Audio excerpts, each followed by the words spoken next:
Ahmedabad એઆઈસીસીના in charge મહામંત્રી ગુજરાત પ્રવાસે કેસી વેણુગોપાલ પ્રભારી મુકુલ વાસનિક ગુજરાતની મુલાકાતે છે। આગામી 8 અને 9 એપ્રિલ ખાતે મળવાની છે સીડબ્લ્યુસીની અને કોંગ્રેસ અધિવેશન મળવાનું છે। તો અધિવેશન પૂર્વે જ તૈયારીના ભાગરૂપે વેણુગોપાલની આ ગુજરાત મુલાકાત કોંગ્રેસ નેતાઓ સાથે બેઠક કરશે। ગુજરાત પહોંચેલા કેસી વેણુગોપાલે કહ્યું છે કે તેઓ રાષ્ટ્રીય અધિવેશનની સ્થળ પસંદગી માટે ગુજરાત આવ્યા છે।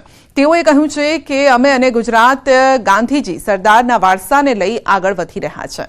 ગુજરાતમાં કોંગ્રેસ માટે ઘણી ચેલેન્જ છે, જેનો સ્વીકાર પણ તેઓએ કર્યો છે। ચેલેન્જને સ્વીકારી કોંગ્રેસ ગુજરાત પર ફોકસ કરશે। ઝઘડિયા તાલુકામાં પથ્થર ખનન તેમજ સિલિકા ખનન મોટા પાયે થઈ રહ્યું છે, તેમજ મોટાભાગનું ખનીજ ખનન રોયલ્ટી ચોરી કરીને ગેરકાયદેસર રીતે થતું હોવાની બૂમ લાંબા સમયથી ઉઠી રહી છે, જે અટકવાનું નામ નથી લઈ રહી। તાલુકાના તેમજ જિલ્લાના જવાબદાર અધિકારીઓ આ બાબતે આંખ આડા કાન કરતા હોવાની ચર્ચા પણ વેગ પકડી રહી છે। ત્યારે રાજપારડી નજીકના ડમલાઈ ગામે ગેરકાયદેસર રીતે સિલિકા ખનન થતું હોવાની એક જાગૃત નાગરિકની ફરિયાદને લઈ ડેડિયાપાડા પૂર્વ ધારાસભ્ય મહેશ વસાવાએ ભરૂચના સાંસદ મનસુખ વસાવાને આ બાબતે જાણ કરી। ત્યારબાદ સાંસદ દ્વારા આ બાબતે જવાબદાર અધિકારીઓને જાણ કરવા છતાં કોઈ કાર્યવાહી કરવામાં ન આવી।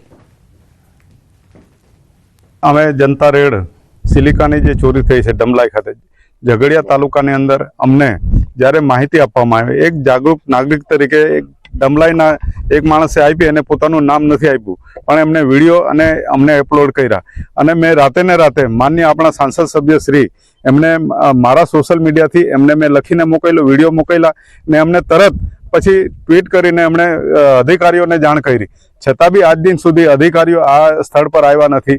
ભરૂચ જિલ્લાના ઝઘડિયા તાલુકાના રાજપારડી પાસે ડમલાઈ ગામમાં કેટલાક ભૂમાફિયાઓએ સિલિકા કાઢવાનું મોટું કૌભાંડની શરૂઆત કરી।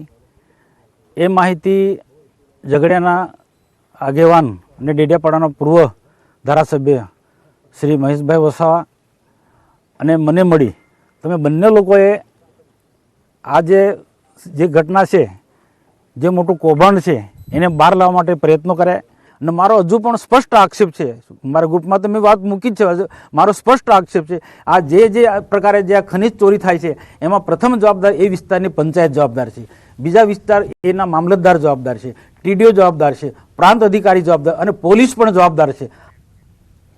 મહેસાણાના ઊંઝા માર્કેટયાર્ડમાં સિઝનની શરૂઆત થતાં હાલમાં જીરું, વરિયાળી, ધાણા ઇસબગુલ સહિતના પાકોની મોટી સંખ્યામાં આવક થઈ છે।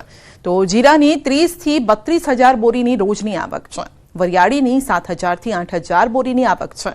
હાલમાં જીરાના 3800 થી લઈ 4,000 ભાવ મળી રહ્યા છે, વરિયાળીના 1200 થી 7,000 સુધીના ભાવ ખેડૂતોને મળી રહ્યા છે।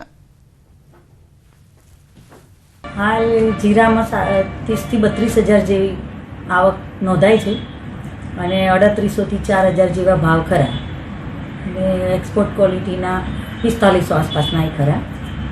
વરિયાળીમાં 7-8 હજારની બોરી આવકો નોંધાય છે અને નીચી ક્વોલિટીની વરિયાળી હોય એ 1200 થી 1800 સુધીના ભાવ ખરા એના અને સારી વરિયાળીના 2500 થી 7,000 સુધીના ભાવ ગણાય।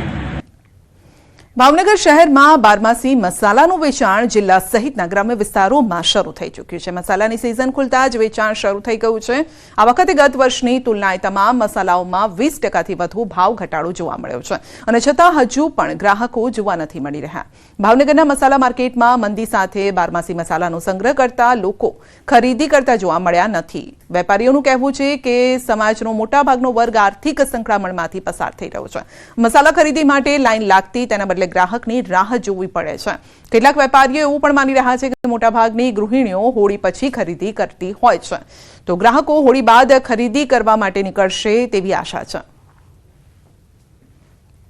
મસાલાની સિઝન હવે ધીરે ધીરે શરૂ થઈ ગઈ છે અને મસાલાની ખરીદી જો આપણે આમ ગણવા જઈએ તો માર્ચ, એપ્રિલ ને મે એ પૂરા વર્ષનો મસાલો ભરવાની સમય છે અને અત્યારે અમારે મસાલાની સિઝન ચાલુ થઈ પણ ગરાગી એટલી બધી નથી અને ગત વાત કરીએ તો 20% મસાલામાં જેમ કે મરચા છે, ઘણી જાતના મરચા આવે, હું તમને 2-3 જાતના નામ પણ આપીશ કે કાશ્મીરી છે, રેશમ પટ્ટો છે, ડબલ પટ્ટો છે, તીખા મરચા છે, ઓલ ઓવર આપણે જો જોવા જઈએ તો ગત વર્ષ કરતા 20% ઘટાડો છે, પણ હવે જેટલી જોઈએ એટલી ગ્રાહકી હજી નીકળી નથી. બધા મસાલામાં ઘટાડો છે, જીરું, ધાણી, હળદર બધા મસાલામાં ઘટાડો છે. હજી ગ્રાહકી ચાલુ થઈ નથી.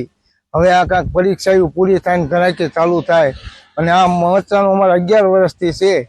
આ વખતે જેવી ગ્રાહકી નીકળે એ ખરું. ભાવ ઓછો છે એટલે ગ્રાહકી તો સારી નીકળશે એવું લાગે છે. थोड़ी राह देख रहे हैं कि होली का त्यौहार के बाद ही ऐसे तो गृहिणी का मानसिकता ऐसी होती है कि समर के टाइम में सब मसाला इकट्ठे करके रखता है और पूरी साल के लिए हम जो देते हैं मसाला यहाँ, तो हमारे 15 साल से यहाँ का